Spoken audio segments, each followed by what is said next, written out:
வணக்கம். இன்னைக்கு நாம அலச போற விஷயங்கள் கொஞ்சம் சிக்கலானது, ஆனா ரொம்பவே முக்கியமானது. ஆமா. இந்தியா ஒரே நேரத்துல பல முரண்பாடுகளை எப்படி சமாளிக்குதுன்னு நீங்க கொடுத்திருக்கிற கட்டுரைகள் காட்டுது. ஒரு பக்கம் வளர்ச்சி வேணும், ஆனா சுற்றுச்சூழலை என்ன பண்றது? ம். விவசாயிகளோட பாரம்பரிய உரிமை முக்கியமா? இல்ல கம்பெனிகளோட புது கண்டுபிடிப்புகள் முக்கியமா? ஆமா, இது மாதிரி பல கேள்விகளை பத்தி ஆழமா பார்க்க போறோம். இது ஒரு பெரிய கயிறு இருக்கும் போட்டி மாதிரி தான். ஒரு உச்சநீதிமன்ற தீர்ப்பிலேயே 2 பட்ட கருத்து இருக்கு. விவசாய சட்டங்கள்ல யாருக்கு சாதகம்னு ஒரு பெரிய விவாதம் நடக்குது. ஒரு பக்கம் நம்ம கிட்ட அரிசி மலை மாதிரி குவிஞ்சு கிடக்கு. இன்னொரு பக்கம் ஒரு அப்பாவி கடல் உயிரினம் அழிஞ்சிட்டு இருக்கு. இந்த மாதிரி பல சிக்கலான விஷயங்களை ஒவ்வொன்னா பிரிச்சு மேயலாம். கேட்கவே ரொம்ப ஆர்வமா இருக்கு. சரி, முதல்ல அந்த உச்சநீதிமன்ற விவகாரத்துல இருந்தே ஆரம்பிக்கலாமா? ஓ, நிச்சயமா. ஏன்னா தேசத்தோட மிக உயர்ந்த நீதிமன்றமே ஒரு விஷயத்துல முன்னுக்கு பின் முரணா நடந்துகிட்ட மாதிரி தெரியுதே. நிச்சயமா. விஷயம் இதுதான். ஒரு பெரிய ப்ராஜெக்ட், உதாரணத்துக்கு ஒரு தொழிற்சாலையில் அணை கட்டுன்னு வச்சுக்கோங்க. அதை கட்டுறதுக்கு முன்னாடியே சுற்றுச்சூழல் அனுமதி வாங்கணும். என்வாயர்மெண்டல் கிளியரன்ஸ் இதுதான் சட்டம். ஆமா. ஆனா பலரும் என்ன பண்றாங்கன்னா, முதல்ல கட்டி முடிச்சிட்டு அப்புறமா அனுமதிக்கு அப்ளை பண்றாங்க. இதத்தான் எக்ஸ்போஸ்ட் ஃபேக்டோ கிளியரன்ஸ், அதாவது பின் தேதியிட்ட அனுமதின்னு சொல்லுவாங்க. இது சட்டப்படி தப்புதானே? ஆமா. அதத்தான் சில மாசத்துக்கு முன்னாடி உச்சநீதிமன்றம் ரொம்ப தெளிவா சொல்லுச்சு. பின் தேதியிட்ட அனுமதி சட்டவிரோதம், அதுக்கு இடமே இல்லைன்னு ஒரு தீர்ப்பு கொடுத்தாங்க. ஆனா இப்போ அதே உச்சநீதிமன்றம் அந்த தீர்ப்பு திரும்ப பெற்றிருக்கு. ஆமா, இதுதான் பெரிய விவாதத்தை கிளப்பியிருக்கு. ஒரு நிமிஷம். ஒரே நீதிமன்றம் ஏன் தன்னோட தீர்ப்பையே மாத்திக்குது? இதுக்கு பின்னாடி என்ன காரணம் சொல்றாங்க? காரணம் ரொம்ப நேரடியானது. பணம். தலைமை நீதிபதி பி.ஆர். காவாய் தலைமையிலான பெஞ்ச் என்ன சொல்லுதுன்னா, என்னவா? பழைய தீர்ப்பா அப்படியே அமல்படுத்தினா தேசத்துக்கு மிகப்பெரிய பொருளாதார இழப்பு ஏற்படும். பல முக்கியமான பொது உள்கட்டமைப்பு திட்டங்கள் பாதிக்கப்படும் சொல்றாங்க. எவ்வளவு பெரிய பாதிப்புன்னு ஏதாவது கணக்கு இருக்கா? சும்மா ஏதோ சின்ன ப்ராஜெக்ட்ஸ் பத்தி பேசலையே. இல்ல, கணக்கு ரொம்ப பெருசு. அந்த தீர்ப்பால கிட்டத்தட்ட 20,000 கோடி ரூபாய் மதிப்புள்ள திட்டங்கள் முடங்கிடும்னு சொல்றாங்க. 20,000 கோடியா? ஆமா. இதுல 8,293 கோடி மதிப்புள்ள 24 மத்திய அரசு திட்டங்களும் 11,168 கோடி மதிப்புள்ள 29 மாநில திட்டங்களும் அடங்கும். அடேங்கப்பா. ஒடிசாவுல 962 படுக்கைகள் கொண்ட எய்ம்ஸ் மருத்துவமனை, விஜயநகர் பசுமை விமான நிலையம் மாதிரி பெரிய மக்களுக்கு அவசியமான திட்டங்கள் கூட இதுல மாட்டிருக்கு. இதெல்லாம் இடிக்க சொன்னா அந்த 20,000 கோடியும் வீணுதானே? அவங்க சொல்ற பாயிண்ட் அதுதான். ஆனா இங்கதான் விஷயம் இன்னும் சிக்கலாகுது. எப்படி? இதே பெஞ்ச்ல இருந்த இன்னொரு நீதிபதி உஜ்வல் புயான் இந்த தீர்ப்பை கடுமையா எதிர்த்திருக்காரே. ஓ, ஒரே பெஞ்சுக்குள்ளேயே இவ்வளவு பெரிய மத வேறுபாடா? ஆமா, அவர் இத பின்னடைவுன்னு சொல்லியிருக்கார். இதுதான் இந்த வழக்கத்தோட மையப்புள்ளி. நீதிபதி புயானோட வாதம் ரொம்ப ஆழமானது. அவர் என்ன கேக்குறார்? அவர் என்ன கேக்குறாருன்னா, சட்டவிரோதமா ஒரு விஷயத்த செஞ்சுட்டு அப்புறம் அதை முறைப்படுத்தினா அது சட்டத்தை மீறினவங்களுக்கு நாமளே பரிசு கொடுக்கற மாதிரி ஆகாதான்னு கேக்குறாரு. ரொம்ப சரியான கேள்வி. மாசுபடுத்துபவர் பணம் செலுத்த வேண்டும், அதாவது பொலூட்டர் பேஸ் கொள்கை இருக்கு. ஆனா அதுக்காக சட்டவிரோதமா கட்டி முடிச்சதுக்கு அபராதம் கட்டிட்டு தப்பிச்சுக்க முடியாதுன்னு சொல்றார். அவர் சொல்றதும் நியாயமா தான் தெரியுது. பணத்தால எல்லா பாதிப்பையும் சரி செஞ்சிட முடியாதே. கரெக்ட். அவர் டெல்லி புகை மூட்டத்தை ஒரு உதாரணமா காட்டுறார். சுற்றுச்சூழல் ஒரு முறை கெட்டுப்போனா அதை பணத்தால சரி செய்யறது ரொம்ப கஷ்டம்னு சொல்றாரு. அதனால பாதிப்பு வர்றதுக்கு முன்னாடியே தடுக்கணும். அதேதான். அதுதான் முன்னெச்சரிக்கை கொள்கை, அதாவது பிரிகாஷனரி பிரின்சிபல். அதை விட்டுட்டு வெறும் பொல்யூட்டர் பேஸ் கொள்கையை மட்டும் புடிச்சுக்கிட்டு தொங்க முடியாதுன்னு ரொம்ப அழுத்தமா பதிவு செஞ்சிருக்கார். அப்போ இந்த விவகாரம் இன்னும் முடியல. இது இப்போ ஒரு பெரிய அமர்வுக்கு போக வாய்ப்பு இருக்கு. அப்போ நீதிமன்றமே வளர்ச்சிக்கும் சட்டத்துக்கும் நடுவுல ஒரு பெரிய போராட்டத்தை சந்திக்குது. இதே மாதிரி ஒரு போராட்டம் நம்ம நிலங்கள்லயே நடந்துட்டு இருக்கு. விவசாய நிலங்கள்லையா? ஆமா, பாரம்பரிய விவசாயிகளுக்கும் புது விதைகளை உருவாக்குற பெரிய கம்பெனிகளுக்கும் மத்தியில. மிகச்சரியான இணைப்பு. நாம் அடுத்து பார்க்க போறது தாவர வகைகள் பாதுகாப்பு மற்றும் விவசாயிகள் உரிமை சட்டம், அதாவது PPV and FRA பத்தி தான். 2001ல கொண்டு வரப்பட்ட சட்டம் இது. ஆமா. இந்த சட்டம் ஒரு கத்தி மேல நடக்கிற மாதிரி. ஒரு பக்கம் புது விதைகளை கண்டுபிடிக்கிற ஆராய்ச்சியாளர்களுக்கும் கம்பெனிகளுக்கும் அறிவுசார் சொத்துரிமை, இன்டெலெக்சுவல் ப்ராப்பர்ட்டி ரைட்ஸ். ஆமா, அதை கொடுத்து அவங்கள ஊக்குவிக்கணும். இன்னொரு பக்கம் பல தலைமுறையா விதைகளை பாதுகாத்து பகிர்ந்து விற்று வர்ற விவசாயிகளோட பாரம்பரிய உரிமையும் காப்பாத்தணும். ரெண்டையும் சமன்படுத்துறது தான் இந்த சட்டத்தோட நோக்கம் இல்லையா? அதுதான். இப்போ இந்த சட்டத்துல சில திருத்தங்களை கொண்டு வர அரசு யோசிச்சுட்டு இருக்கு. அதுதான் புது விவாதத்தை கிளப்பியிருக்கு. என்ன மாதிரி திருத்தங்கள்? உதாரணத்துக்கு, விதைன்னா என்ன, வகைனா என்னங்கிற வரையறையை இன்னும் விரிவுபடுத்த பார்க்கறாங்க. கிழங்குகள், நாற்றுகள், டிஷ்யூ கல்ச்சர் செடிகள்னு எல்லாத்தையும் இதுக்குள்ள கொண்டு வர முயற்சி நடக்குது. சரி, இதனால விவசாயிகளுக்கு என்ன பாதிப்பு? இல்ல அவங்களோட கோரிக்கை என்ன? இதுல தான் முக்கியமான விஷயம் இருக்கு. முக்கியமான புள்ளி இதுதான். விவசாய குழுக்கள் என்ன சொல்றாங்கன்னா, ம், 100 வருஷமா ஒரு சமூகமே சேர்ந்து ஒரு விதை ரகத்தை உருவாக்கி இருக்கும். அதை ஒரு தனி நபரோ இல்ல ஒரு கம்பெனியோ அவங்க பேர்ல பதிவு பண்ணிடக்கூடாது. அத அந்த சமூகத்தோட கூட்டு சொத்தா பதிவு செய்யணும்னு சொல்றாங்களா? ஆமா, அதைத்தான் வலியுறுத்துறாங்க. இது விதை நிறுவனங்களோட ஏகபோக உரிமையை தடுக்கும்னு நினைக்கிறாங்க. அப்படிதானே? ஆமா, அது ஒரு முக்கியமான வாதம். அவங்களுக்கு நவரா நெல் ரக விஷயத்துல நடந்த ஒரு அனுபவம் இருக்கு. அதோட தனித்தன்மை, சீரான தன்மையை சோதிக்கிற டியூஎஸ் டெஸ்ட்ல குளிர்படிகள் நடந்ததா அவங்க சந்தேகப்படுறாங்க. ஓ, அப்போ இந்த மாதிரி சோதனைகளை வச்சு கம்பெனிகள் சுலபமா காப்புரிமை வாங்கிடும். ஆனா சின்ன விவசாயிகளால இந்த சிக்கலான ஐபிஆர் சிஸ்டம்குள்ள நுழையவே முடியாதுன்னு கவலைப்படுறாங்க. கரெக்ட். இது ஒரு சமமற்ற போட்டியா மாறிடுது. உலக அளவுல இதுக்கு ஏதாவது தீர்வு இருக்கா? இருக்கு. உள்ளூர் ரகங்களை திறந்த மூல விதை அமைப்பா, அதாவது ஓபன் சோர்ஸ் சீட்ஸ் மாதிரி வச்சுக்கணும்னு உலக அளவுல ஒரு இயக்கம் இருக்கு. அதாவது யாரு வேணாலும் பயன்படுத்தலாம், ஆனா யாரும் அதுக்கு தனிப்பட்ட உரிமை கொண்டாட முடியாது. அதேதான். இந்த மாதிரி ஒரு அமைப்பை இந்தியாவிலையும் உருவாக்கணும்னு விவசாய குழுக்கள் கேக்குறாங்க. இந்த விதை விவாதம் நாம எதை பயிரிடுறோங்கிறத பத்தி பேசுது. ஆனா நம்ம ஏற்கனவே பயிரிட்டு வச்சிருக்கிற விஷயங்கள்ல ஒரு பெரிய குழப்பம் இருக்கே. ஆமா, ஒரு பக்கம் அரிசிக்கு இடங்களை இடமில்லாம வழியுது, இன்னொரு பக்கம் சமையல் எண்ணெய்க்கு நாம வெளிநாட்டை நம்பியிருக்கோம். இது என்ன தானிய குழப்பம்? இத தானிய குழப்பம்னு சொல்றது 100க்கு 100 சரி. புள்ளி விவரங்களை பார்த்தா தலை சுத்திடும். சொல்லுங்களேன். அக்டோபர் 2025 நிலவரப்படி நம்ம கிட்ட 356.1 லட்சம் டன் அரிசி கையிருப்பு இருக்கு. ஆனா நமக்கு தேவையான கையிருப்பு வெறும் 102.5 லட்சம் டன் தான். கிட்டத்தட்ட 3 மடங்குக்கு மேல அரிசி குவிஞ்சு கிடக்கு. ஆமா. ஆனா அதே நேரத்துல 2023-24 வருஷத்துல மட்டும் நாம எவ்வளவு இறக்குமதி பண்ணிருக்கோம்? 1.2 லட்சம் கோடிக்கு சமையல் எண்ணெயையும் 30,000 கோடிக்கு பருப்பு வகைகளையும் இறக்குமதி செஞ்சிருக்கோம். என்னது, 1.2 லட்சம் கோடிக்கா? ஆமா, யோசிச்சு பாருங்க. நம்ம சமையலறையில இருக்கிற எண்ணெயில பாதிக்கு மேல, அதாவது 55% வெளிநாட்டிலிருந்து வருது. இது எவ்வளவு பெரிய முரண்பாடு. இதுக்கு என்ன காரணம்? நெல் விவசாயிகளுக்கு கிடைக்கிற குறைந்தபட்ச ஆதரவு விலை, அதாவது எம்எஸ்பி, அவங்கள தொடர்ந்து நெல்லையே பயிரிட தூண்டுதா? அது ஒரு முக்கியமான காரணம். நெல்லுக்கு அரசு கொள்முதல் உத்தரவாதம் இருக்கு. அதனால விவசாயிகள் ரிஸ்க் எடுக்க விரும்பாம அதையே பயிரிடுறாங்க. இதனால பஞ்சாப், தமிழ்நாடு மாதிரி மாநிலங்கள்ல ஒற்றைப்பயிர் சாகுபடி அதிகமாகி நிலத்தடி நீர் மட்டம் குறையுது, மண்வளமும் பாதிக்கப்படுது. இது ஒரு பக்கம்தான். இன்னொரு பக்கம் பொது விநியோக முறை, அதாவது ரேஷன் கடையில கொடுக்கிற தானியத்துல கிட்டத்தட்ட 28% வரைக்கும் கசிவுகள், அதாவது முறைகேடுகள் நடக்குதுன்னு ICRIL ரிப்போர்ட் சொல்லுது. அப்போ இதுக்கு தீர்வு பயிர் பல்வகைப்படுத்துதல், கிராப் டைவர்சிஃபிகேஷன் தானா? அதுதான் ஒரே வழி. அதாவது நெல்லுக்கு பதிலா எண்ணெய் வித்துக்கள், பருப்பு வகைகளை பயிரிடுறது. ஆனா விவசாயிகள் ஏன் அதை செய்ய தயங்குறாங்க? ஏன்னா அந்த மாற்று பயிர்களுக்கு சரியான மார்க்கெட் கேரண்டி இல்ல. இன்னைக்கு ஒரு விலை இருக்கும், அறுவடை செய்யும் போது விலை பாதாளத்துக்கு போயிடும். அந்த மார்க்கெட் ரிஸ்க் தான் அவங்களோட பெரிய பயம். ஆமா, இதை சரி செய்யணும்னா விவசாயி உற்பத்தியாளர் அமைப்புகள், FPOs, சுய உதவி குழுக்கள், கூட்டுறவு சங்கங்களை வலுப்படுத்தி அவங்க மூலமா கொள்முதல், பதப்படுத்துதல், சந்தைப்படுத்துதல்னு எல்லாத்தையும் செய்ய வைக்கணும். நிலத்துல இந்த சமநிலையற்ற தன்மை இவ்வளவு பிரச்சனைகளை உருவாக்குது. கடலுக்குள்ளேயும் இதே மாதிரி ஒரு அமைதியான நெருக்கடி நிலவிட்டு இருக்குன்னு ஒரு கட்டுரை சொல்லுதே. ஆமா, கடல் பசுபதி டுகாங்.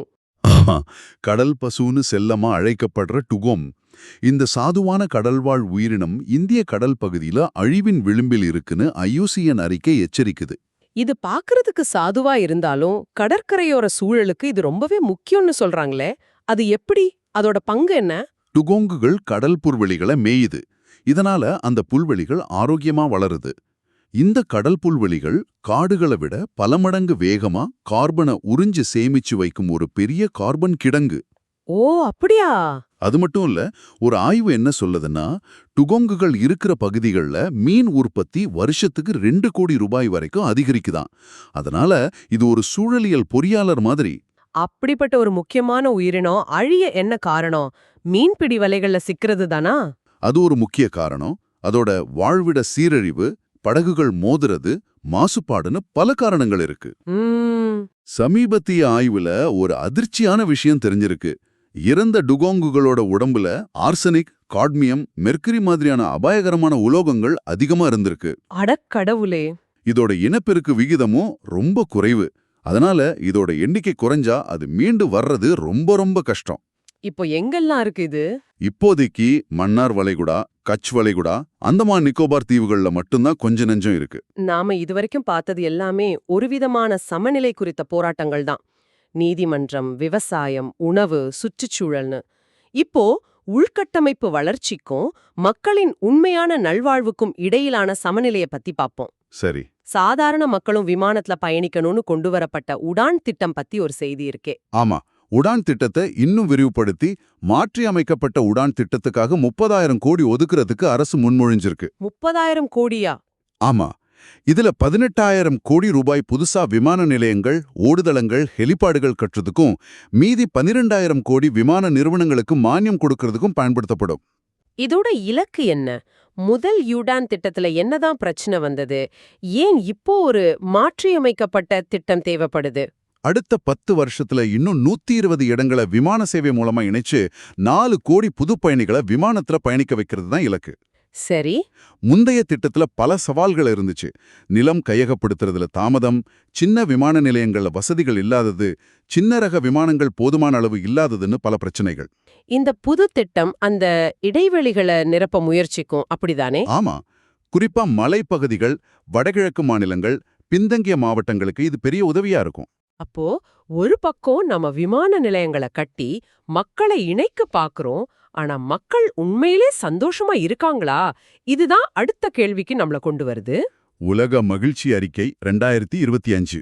ஆமா, இதுல இருக்கிற முரண்பாடு தான் ரொம்ப சுவாரஸ்யமா இருக்கு.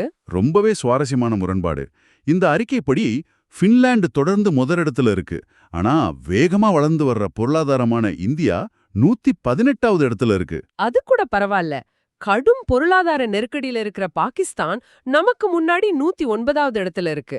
இது எப்படி சாத்தியம்? அதுதான் புரியல. இந்த அறிக்கை எதை வச்சு மகிழ்ச்சி அளவிடுது? ஒருவேளை அளவிடுற முறையே தவறா? இதுலதான் சூட்சுமம் இருக்கு. இது கேண்ட்ரல் லேடர்னு ஒரு முறைய பயன்படுத்துது. அது என்ன முறை? அதாவது மக்கள் கிட்டயே உங்க வாழ்க்கைய 0ல இருந்து 10 வரைக்கும் ஒரு ஏணியில எங்க வைப்பீங்கன்னு கேட்பாங்களாம். இதோட வருமானம், ஆயுட்காலம், சமூக ஆதரவு, சுதந்திரம்னு சில விஷயங்களையும் சேர்த்துக்குவாங்க. சரி. ஆனா இதுல நாம கவனிக்க தவறுற ஒரு முக்கியமான விஷயம் எதிர்பார்ப்புகள். எதிர்பார்ப்புகளா? அத கொஞ்சம் விளக்க முடியுமா? அதாவது குறைவான எதிர்பார்ப்புகள் இருக்கிற ஒரு சமூகத்துல மக்கள் அவங்களோட கஷ்டமான சூழ்நிலைக்கு பழகி போயிருப்பாங்க. அதனால அவங்க கிட்ட கேட்கும்போது பரவாயில்ல, நல்லா தான் இருக்குன்னு சொல்ல வாய்ப்பு இருக்கு. ஆனா இந்தியாவை போன்ற வளரும் நாடுகள்ல மக்களோட எதிர்பார்ப்புகள் ராக்கெட் வேகத்துல அதிகரிக்குது. ஆமா. வாழ்க்கை தரம் முன்னேறினாலும் அவங்களுடைய எதிர்பார்ப்புகளோட வேகம் அதை விட அதிகமா இருக்கிறதால ஒரு விதமான அதிருப்தி நிலவுது. ஓ, அப்போ இந்த அதிருப்தி ஒரு விரக்தியின் அடையாளம் இல்ல, லட்சியத்தோட அடையாளம்னு அந்த கட்டுரை சொல்லுது இல்லையா? மிகச் சரியா சொன்னீங்க. இன்னும் சிறப்பான வாழ்க்கை வேணும்னு நாம எதிர்பார்க்கறதுனால இந்த குறியீடுல நம்ம ரேங்க் குறையுதா? இது ஒரு சுவாரஸ்யமான பார்வை. ஆமா. இது ஒரு பக்கம்னா இன்னொரு பெரிய சிக்கலும் இருக்கு. இந்த ஆய்வுகள் பெரும்பாலும் சமூகங்கள். Western, educated, industrialised, rich, democratic. ஆமா. அந்த நாடுகளோட கண்ணோட்டத்துல வடிவமைக்கப்படுது. அதுவும் சரிதான். நாம ஒரு மேற்கத்திய அளவுகோலை வச்சு நம்மள நாமே அளந்துக்கிறோம். இது எப்படி சரியா வரும்? அது மட்டும் இல்ல, ஜனநாயக நாடுகள்ல பிரச்சனைகளை வெளிப்படையா விவாதிக்கிறோம், விமர்சிக்கிறோம். அதனால அங்க மகிழ்ச்சி குறைவா இருக்கிற மாதிரி ஒரு தவறான தோற்றம் ஏற்படவும் வாய்ப்பு இருக்கு. இந்த அறிக்கையில இருக்கிற இன்னொரு முக்கியமான கண்டுபிடிப்பு என்னன்னா, வருமானத்தை விட நம்பிக்கை, அதாவது ட்ரஸ்ட் தான் மகிழ்ச்சிக்கு ஒரு வலுவான காரணி. பின்லாந்தோட வெற்றிக்கு காரணம் அங்க இருக்கிற மக்கள் அரசாங்கம், போலீஸ், நீதிமன்றம்னு எல்லா நிறுவனங்கள் மேலயும் வச்சிருக்கிற அதீத நம்பிக்கை தானா? அதுதான் முக்கிய காரணம்னு சொல்றாங்க. ஆனா இந்தியாவுல நிலைமை வேற.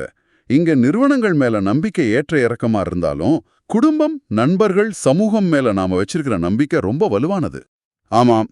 ஆனா இந்த உலகளாவிய குறியீடுகள் கணக்கிலே எடுத்துக்கிறதுல போல துல்லியமா அந்த சமூக பிணைப்புங்கிற கண்ணுக்கு தெரியாத மூலதனத்தை இந்த மாதிரியான குறியீடுகள் பெரும்பாலும் தவற விட்டுடுது. இன்னைக்கு நம்ம பார்த்த எல்லா விஷயங்களும் ஒன்னோட ஒன்னு இணைஞ்சிருக்கு.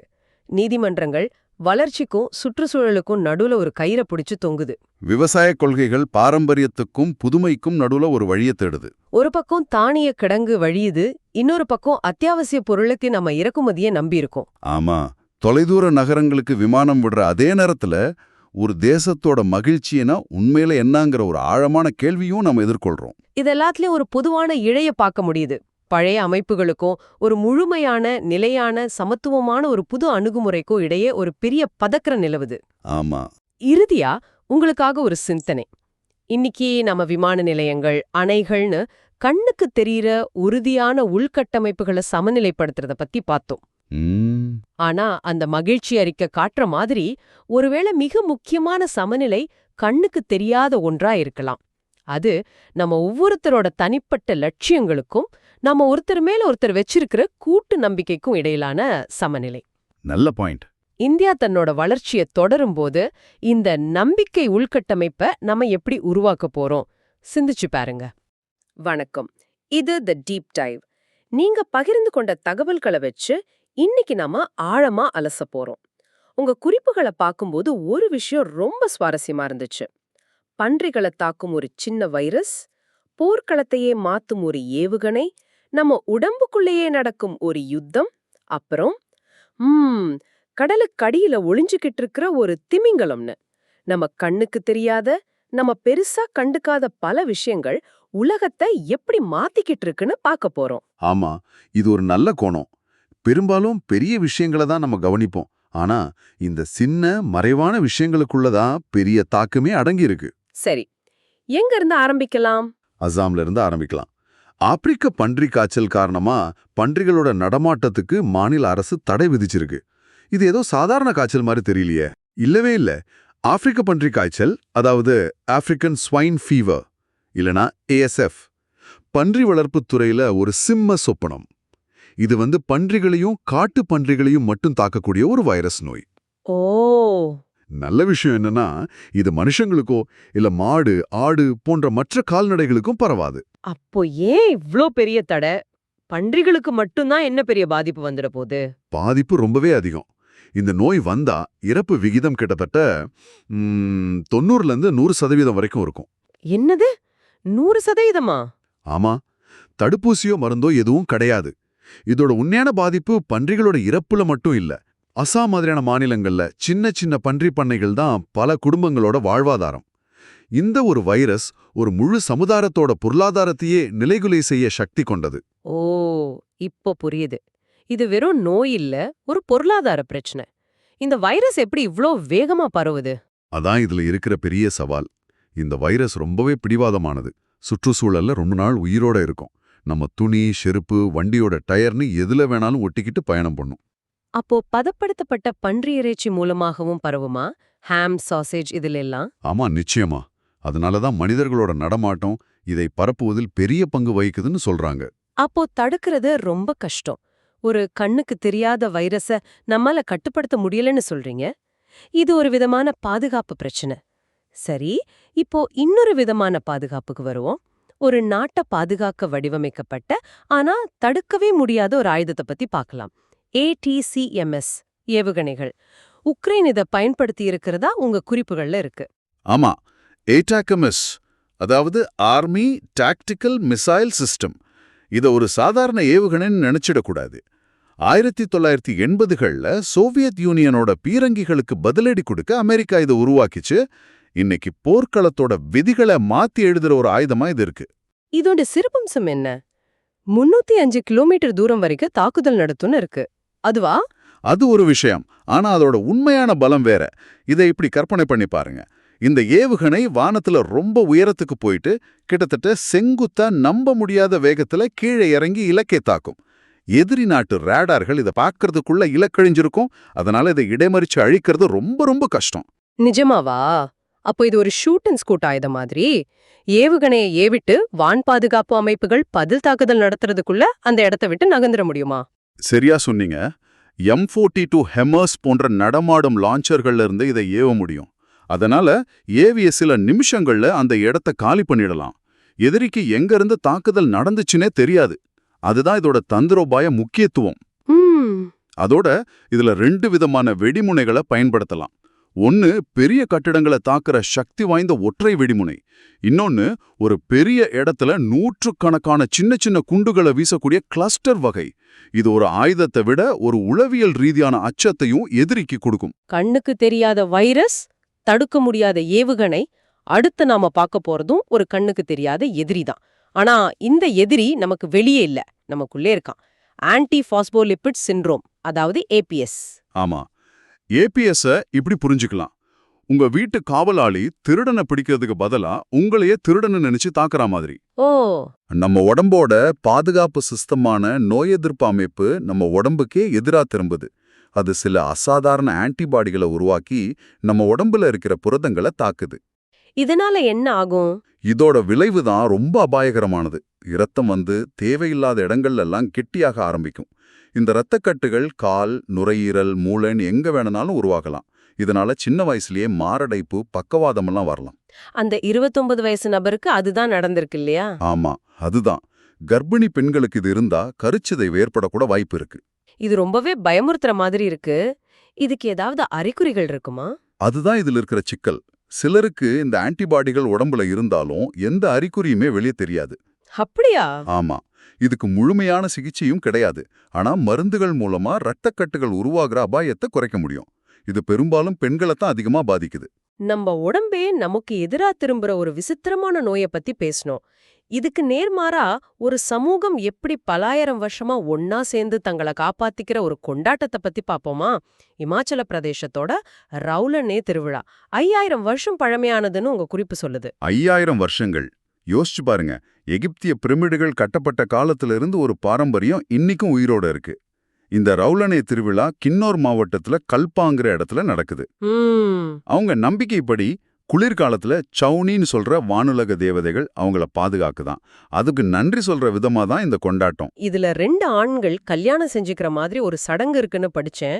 அது ரொம்பவே வித்தியாசமா இருக்கே. ஆமா, அது ஒரு குறியீட்டு சடங்கு, நிஜமான கல்யாணம் இல்ல. 2 ஆண்கள், ஒருத்தர் ரவுலா அதாவது மாப்பிள்ளை, இன்னொருத்தர் ரவுலனே அதாவது மணமகள் மாதிரி வேஷம் போட்டு. ஓ, வேஷம் போட்டு.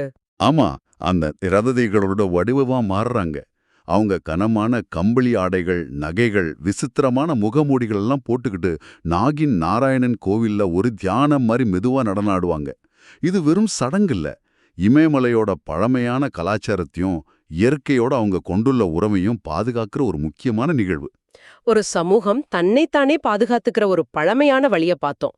இப்போ இந்த முழு உலகமும் தன்னைத்தானே பாதுகாத்துக்க முயற்சி பண்ற ஒரு நவீன வழிய பத்தி பேசுவோம். காலநிலை மாற்றம், அது தொடர்பான லீட் ஐடி முயற்சி. லீட் ஐடி, அதாவது leadership group for industry transition, 2019 இந்தியாவும் ஸ்வீடனும் சேர்ந்து ஆரம்பிச்ச ஒரு முக்கியமான கூட்டமைப்பு. இதோட நோக்கம் ரொம்ப நேரடியானது. இரும்பு, ஸ்டீல், சிமெண்ட் மாதிரியான கனரக தொழிற்சாலைகள்லேருந்து வர கார்பன் உமிழ்வை 2050க்குள்ள பூஜ்யமாக்கணும். இது எப்படி சாத்தியம்? இது வெறும் அரசாங்கங்களோட வேலையா? அங்கதான் லீட் ஐடி வித்தியாசப்படுது. இது ஒரு பொது தனியார் கூட்டாண்மை. அதாவது அரசாங்கங்களும் பெரிய பெரிய நிறுவனங்களும் ஒன்னா சேர்ந்து வேலை செய்றாங்க. ஏன்னா சட்டங்கள் போட்டா மட்டும் போதாது, அதை செயல்படுத்துறதுக்கு தேவையான தொழில்நுட்பம், பணம், ஒத்துழைப்பு எல்லாமே வேணும். அதுக்கு இந்த மாதிரி ஒரு அமைப்பு ரொம்ப அவசியம். சரி, இப்போ லீட் ஐடி 2.0 பத்தி பேசுறாங்க. அதுல என்ன புதுசா இருக்கு? அதுல வளரும் நாடுகளுக்கு தொழில்நுட்பத்தையும் நிதி உதவியையும் எப்படி கொண்டு சேர்க்கறதுங்கிறதுல அதிக கவனம் செலுத்துறாங்க. உலகளவிலான ஒரு சுற்றுச்சூழல் முயற்சியை பார்த்தோம்.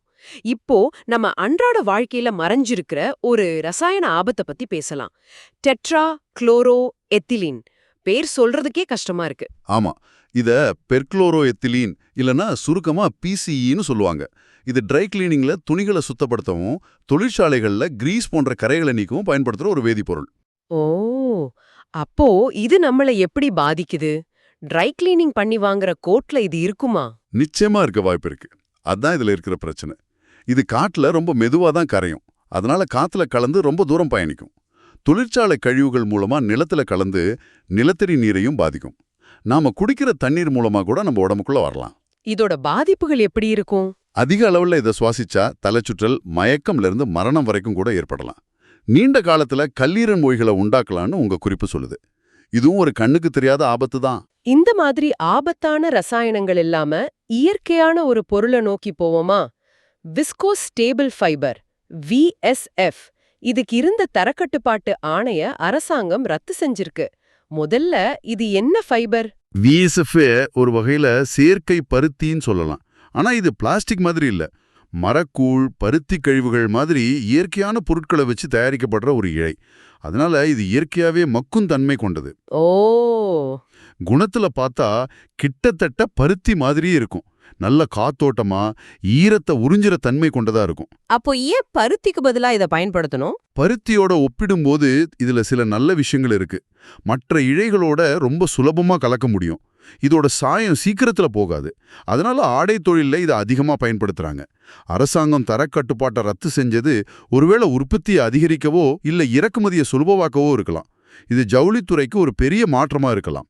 மனுஷங்க உருவாக்குன ஒரு இழையிலிருந்து இயற்கையே உருவாக்குன ஒரு அதிசயத்துக்கு போலாம். கடலோட ஆழத்துல வாழற ரொம்பவே அரிதான ஒரு உயிரினம், ஜிங்கோ டியூட்டட் பீக்ட் வேல். விஞ்ஞானிகள் இப்பதான் இத முதல் முறையா அதோட இயல்பான சூழல்ல பாத்திருக்காங்க. இது ரொம்பவே ஆச்சரியமான விஷயம். பீக்டு வேல் வகையில 24 இனங்கள் இருக்கு. அதுல இதுவும் ஒண்ணு. ஆனா இதை ஏன் பாக்குறது இவ்வளவு அரிதுன்னா, இதுங்க தன்னோட வாழ்நாள்ல ஒரு 90% நேரத்தை கடலுக்கடியில பல கிலோமீட்டர் ஆழத்துல தான் செலவழிக்குது. அப்படியா? ஆமா, சுவாசிக்கிறதுக்காக சில நிமிஷங்கள் மட்டும்தான் மேல வரும். அதுவும் கடற்கரையிலிருந்து ரொம்ப தூரத்துல. இதுக்கு ஏன் ஜிங்கோ டியூட்டட்னு பேர் வந்துச்சு? அதோட கீழ்த்தாடையில 2 பக்கமும் ஜிங்கோ மரத்தோட இலை வடிவத்துல 2 பற்கள் இருக்கும். அதனாலதான் அந்த பேரு. இதுங்க ரொம்ப கூச்ச சுபாவம் கொண்டவ. பக்கத்துல படகு வந்தா கூட பயந்துட்டு உடனே ஆழத்துக்கு போயிடும். ஓ, இதனாலதான் இத பத்தி நமக்கு அதிக தகவல்கள் இல்ல. இதோட பாதுகாப்பு நிலைய தரவு பற்றாக்குறைன்னு வகைப்படுத்திருக்காங்க. அதாவது இது அழியும் நிலையில் இருக்கா இல்லையான்னு சொல்றதுக்கு கூட நம்மகிட்ட போதுமான டேட்டா இல்ல. பாருங்க, நம் பூமியிலே நமக்கு தெரியாத எவ்வளோ விஷயங்கள் இருக்கு. டேட்டா இல்லேன்னு சொல்றீங்க. இப்போ டேட்டாவை பத்தியே பேசுற ஒரு கடைசி விஷயத்துக்கு வருவோம். இந்தியாவோட வர்த்தக நுண்ணறிவு மற்றும் பகுப்பாய்வு தளம், அதாவது TIA போர்ட்டல். ஆமா, இது ஒரு முக்கியமான டிஜிட்டல் முயற்சி. இத இந்திய ஏற்றுமதியாளர்களுக்கான ஒரு கூகுள் மேப்ஸ் மாதிரி சொல்லலாம். இந்தியா எங்க என்ன பொருளை யாருக்கு ஏற்றுமதி பண்ணலாம், எந்த நாட்டுல நம்ம பொருளுக்கு அதிக தேவை இருக்குன்னு எல்லா தகவல்களையும் ஒரே இடத்துல கொடுக்கற ஒரு தளம். இதுல வர்த்தக நிரப்புத்தன்மை குறியீடு மாதிரியான விஷயங்கள் இருக்குன்னு படிச்சேன். அப்படின்னா என்ன? அந்த ரொம்ப சுவாரஸ்யமான ஒரு அளவுக்குள். உதாரணத்துக்கு, இந்தியா நல்ல தரமான காஃபியை ஏற்றுமதி பண்ணுதுன்னு வச்சுக்கலாம். ஜெர்மனிக்கு நிறைய காஃபி தேவைப்படுது. அப்போ இந்தியாவுக்கும் ஜெர்மனிக்கும் இடையிலான வர்த்தக நிரப்புத்தன்மை அதிகமா இருக்குன்னு அர்த்தம். ஓ, சரி சரி. இந்த மாதிரி பல குறியீடுகளை வச்சு எந்த நாட்டு கூட வர்த்தகம் செஞ்சா இந்தியாவுக்கு அதிக லாபம் கிடைக்கும்னு நம்ம ஏற்றுமதியாளர்கள் சுலபமா தெரிஞ்சுக்கலாம். இது டேட்டாவை வச்சு புத்திசாலித்தனமான முடிவுகளை எடுக்க உதவுது. இன்னைக்கு நாம பேசின விஷயங்கள் எவ்வளவு வெவ்வேறானதா இருக்கு பாருங்க. அசாம்ல பன்றிகளை தாக்கும் வைரஸ்ல ஆரம்பிச்சு உக்ரைன்ல வெடிக்கும் ஏவுகணை, நம்ம உடம்புக்குள்ள நடக்கிற ரகசிய யுத்தம், இமயமலையில 5000 வருஷ பழமையான திருவிழா, உலகத்தை காப்பாத்த நடக்கிற முயற்சி, அப்புறம் நம்ம துணில ஒட்டி இருக்கிற ரசாயனம், ஒரு நவீன இழை, கடலு படியில ஒழிஞ்சுகிட்டு இருக்கிற திமிங்கலம், கடைசியா இந்த எல்லாத்தையும் புரிஞ்சுக்க உதவுற டேட்டா வரைக்கும் வந்திருக்கோம். ஆமா, இதை எல்லாத்தையும் இணைச்சு பார்க்கும்போது ஒண்ணு புரியுது. கண்ணுக்கு தெரியாத ஒரு வைரஸ் ஒரு மாநிலத்தோட பொருளாதாரத்தையும் மாத்துது. ஒரு தொழில்நுட்பம் போரோட போக்கையும் மாத்துது. நம்ம மரபணுக்கள்ல ஏற்படுற சின்ன மாற்றம் நம்ம வாழ்க்கையே மாத்துது. இந்த மறைவான சக்திகளை புரிஞ்சுக்கிறது தான் உண்மையிலே நன்கு அறிந்தவரா இருக்கிறதுக்கான அர்த்தம். இந்த உரையாடலோட இறுதியில உங்களுக்காக ஒரு கேள்வி. நாம இன்னைக்கு 5000 வருஷம் பழமையான ஒரு திருவிழாவை பத்தியும் ஒரு புத்தம் புது டேட்டா போர்ட்டலை பத்தியும் பேசணும். இது ஒரு சிந்தனையை தூண்டுது. இன்னைக்கு நாம உருவாக்குற இந்த டேட்டாவும் தொழில்நுட்பமும் இன்னும் 5000 வருஷம் கழிச்சு வர்ற மக்களுக்கு எப்படிப்பட்டதா இருக்கும்? அவங்க நம்மள பத்தி என்ன நினைப்பாங்க? நம்மளோட டிஜிட்டல் பதிவுகள் அவங்களுக்கு ஒரு திருவிழா மாதிரி கொண்டாட்டமா இருக்குமா, இல்ல புரிஞ்சுக்க முடியாத புதிரா இருக்குமா? சிந்திச்சு பாருங்க.